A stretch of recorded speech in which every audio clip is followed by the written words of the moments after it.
यानी सोने से जुड़ी अच्छी खबर। सबसे पहले तस्वीर आपको दिखाते हैं और सोना जो इन दिनों आसमान छू रहा है।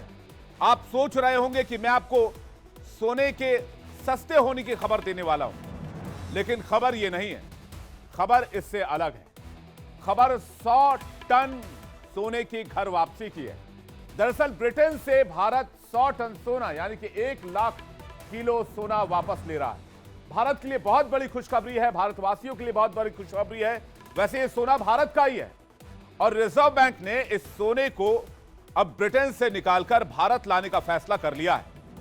लेकिन एक दौर वो भी था जब 1991 का, जब भारत ने 47 टन सोना जापान को गिरवे रखकर आर्थिक मदद मांगी थी, आर्थिक स्थिति मजबूत की थी। तब देश के प्रधानमंत्री नरसिम्हा राव थे और वित्त मंत्री मनमोहन सिंह थे।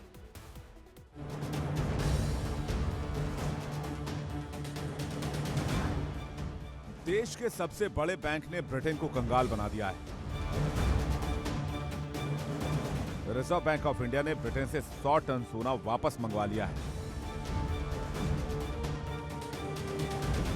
1991 से 33 साल बाद यह पहला मौका है जब विदेश से सोने का इतना बड़ा भंडार वापस लाया जा रहा है।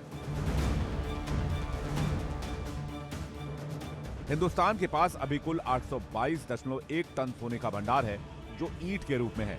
रिजर्व बैंक की मुंबई की मिंट रोड स्थित पुरानी बिल्डिंग में सोने का भंडार रखा जाता है। इसके साथ ही नागपुर की पूरी सिक्योरिटी के साथ सोने का स्टोरेज नागपुर के वॉल्ट में भी रखा जाता है। ग्लोबल इकोनॉमी कहती है कि जिस देश के पास जितना सोने का भंडार होता है, उसकी इकोनॉमी उतनी ज्यादा मजबूत होती है और उसकी करेंसी भी उतनी ज्यादा स्ट्रांग होती है। दुनिया में सबसे ज्यादा सोने का भंडारण अमेरिका के पास है, इसलिए डॉलर की करेंसी दुनिया में सबसे मजबूत है। मोदी सरकार के राज में 2019 से लेकर 2024 तक 6 साल में भारत में 204 टन सोने का भंडारण बढ़ा। हिंदुस्तान के पास 822.1 टन सोने का भंडार है। 412.8 टन सोना विदेश में रखा है। 409.3 टन सोना भारत में है। विदेशों में सोना केवल भारत ही नहीं बल्कि दुनिया के बहुत से देश रखते हैं। इसी वजह से बैंक ऑफ इंग्लैंड दुनिया में सोने का दूसरा सबसे बड़ा भंडारक बन चुका है, जहां से 100 टन सोना भारत ने वापस मंगवा लिया है।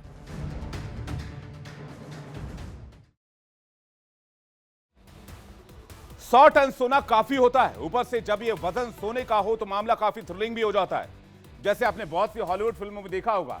इसलिए आपको बता दें कि 1 तोले या 10 ग्राम यानी कि 24 कैरेट सोने की अगर कीमत आज की तारीख में आके तो ये 72,000 के आसपास है। 100 सोने की कीमत अगर हम आके 100 टन सोने की तो 720 अरब रुपए हो जाती है।